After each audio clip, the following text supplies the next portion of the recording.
That is the win of the year for the Chicago Cubs. The Cubs pull off a crazy comeback against their arch rival St. Louis Cardinals to stun them, winning 5-4 last night at Wrigley, and they look to keep it going again today at the Federal Landmark. That and more on this edition of the Cubs Baseball Channel. Make sure to like and subscribe. Get in that comment section. Let us know how you're feeling after last night's walk-off winner. Here is your invitation to our show.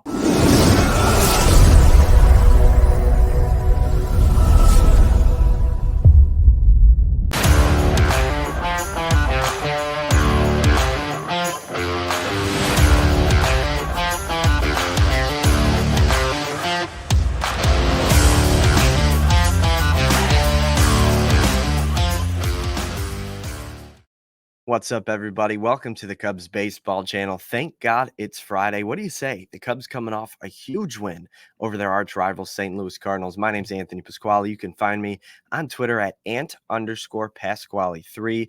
I'll be dropping a lot of my Cubs takes on there just about every day, so make sure to follow me on there. And make sure to follow the Cubs Baseball Channel on Twitter, on Instagram, and on TikTok. We're going to be active on there, posting clips and questions and all different sorts of content on there. So engage with us on there so we can chat Cubs on all different platforms that we can. But let's get right into it. The Cubs walk off the St. Louis Cardinals yesterday with a masterful ninth inning comeback. 3 runs scored in the bottom of the ninth inning. Cody Bellinger launched a solo homer to make it a 4-3 ball game. Nico Hoerner singled, then he stole second base. Dansby Swanson was down to his last strike and lined a double into the left field corner, hustled to get to second base. Then Mike Tauchman punched one down the line. The game was tied 4-4 at that point. Dansby Swanson came around to score, and the Cubs won it 5-4. A huge effort. One of the better wins that you're going to get this season, probably the win of the year. Shota Imanaga pitched. He was excellent. Went into the 7th inning, struck out 7. Did allow 2 homers, which kept the runs high against him. He gave up 4 runs, but 7 strikeouts, a really strong outing from him. And then the bullpen was excellent. Jorge Lopez got the final out of that inning, the 7th. And then Nate Pearson pitched the 8th and the 9th, 2 scoreless innings. He ends up getting the win. The Cubs with probably the signature win of the Craig Counsell era up to this point. Offensively, the production was all across the board. Seiya Suzuki, Cody Bellinger, Nico Hoerner, and Dansby Swanson all had 2 hits apiece. And that 9th inning, really, it all culminated. But let's talk about the Cubs. They were 4 for 7 with runners in scoring position, including a few huge hits there in the 9th. Dansby Swanson's RBI double and then Mike Tauchman's walk-off double were both obviously hits with runners in scoring position. The stolen base from Nico was huge. Dansby Swanson, probably with his at-bat of the year, battling, punching one into the left field corner, hustling to leg out the double, keeping him in scoring position for Mike Tauchman to drive him in. And then they rip Tauchman's jersey off, and he's looking at the fans and his teammates like that. It was just an awesome sight, a really good win. Suzuki and Bellinger both went yard in the game. Bellinger's obviously came in the 9th. Suzuki's was earlier in the ball game, but man, was that tattooed. Suzuki, I think, hit it 469 feet. Most of the rows up in the left center field bleachers, an absolute bomb. We talked about this. The Cubs plated 3 in the 9th inning rally, and Mike Tauchman, the hero once again, his second walk-off on the season. And it was kind of funny.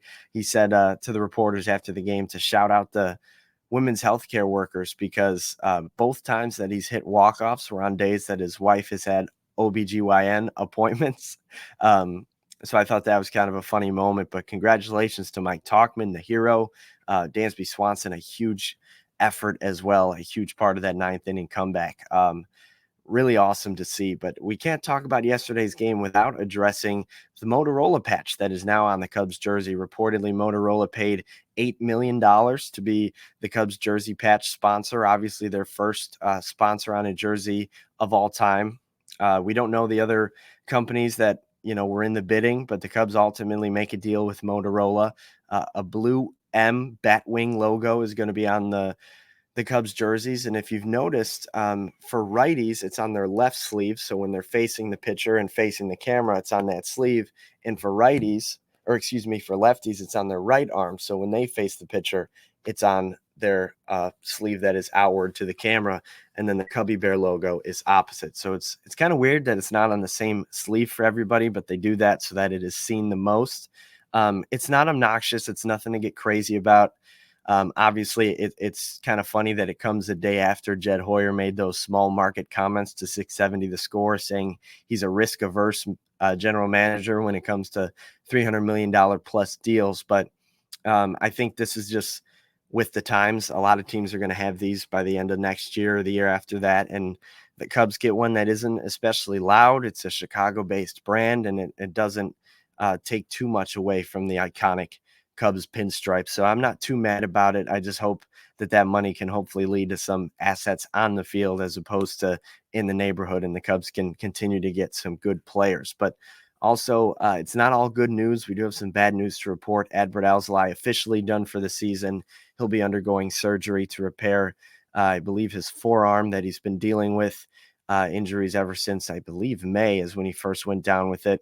But in other news, Caleb Killian, I think Mick talked about this earlier this week. He's been activated off the 60-day injury list and optioned to AAA Iowa. He's a guy that could make a difference in this bullpen or the starting rotation down the stretch if need be. I know he's a guy that Craig Counsell was extremely high on in spring training before his injury. But with the win over the Cardinals, the Cubs are now 15-25 against the NL Central, a little 2-game winning streak, winning the last game of the series against the Reds and opening this 4-game set with the Cardinals with a win. The Cubs are still in last place, 9.5 back of the Milwaukee Brewers in the NL Central and 6 games back in the NL wildcard, with a 5.6% chance to make the playoffs and a 2.6% chance to win the NL Central. The Cubs take on the Cardinals again today, the second game of this 4-game set.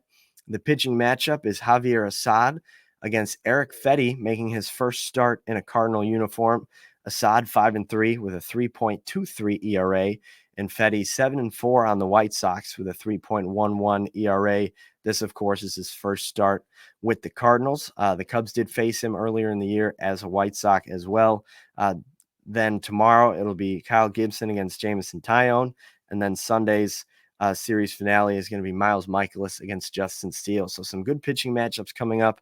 I'm excited to see these few, but man, just what a win last night. I think I was watching the game and I said to my buddies, if Dansby Swanson comes through here, this could be all the difference in the season. And I know that sounds dramatic, and I know everybody's going to say, Ant, calm down. You were trying to drink the Kool-Aid right before the All-Star break, and look how they came back. But the fact that it was Dansby Swanson really sparking the rally, I think, pays dividends to this team, because he's a guy that has struggled so much, and he's looked at to be a leader. And a lot of times he's been the guy that has failed to come through, and a lot of players have just followed suit from that. But if he can continue to set the tone, he's been hitting a little bit better as of late. Obviously, yesterday he had 2 hits, and that second one being the double, the drive in the tying run. He came around to score the winning run. His average has been on a climb, hitting 304 over the last 7 games and 270 over the last 15 games, which is much better than the near 200 he's been hitting for the season. So the bat is starting to come alive. There's a little bit less pressure on him with Paredes and Cody Bellinger back in the lineup. So I just hope this Cubs offense can get hot, and you never know what can happen. They did it last year, and if they continue to hit like this and pitch like this, they could make a run. I'm not saying they're going to make the playoffs, but I'm saying they can make it a lot more respectable than last place with a 5.6% chance. But we'll leave it at that. Win of the season yesterday. We'll see if they can keep it going today against St. Louis. But guys, thanks so much for tuning in. Let us know your thoughts about that game, how you're feeling after the Cubs walk off the Cardinals 5-4. If there's anybody you're going to do it against, thank God it was against the St. Louis Cardinals. But get in that comment section, like and subscribe. Follow us on Twitter, on TikTok, on Instagram, and hopefully we'll be talking to you tomorrow after another Cubs W. Go Cubs.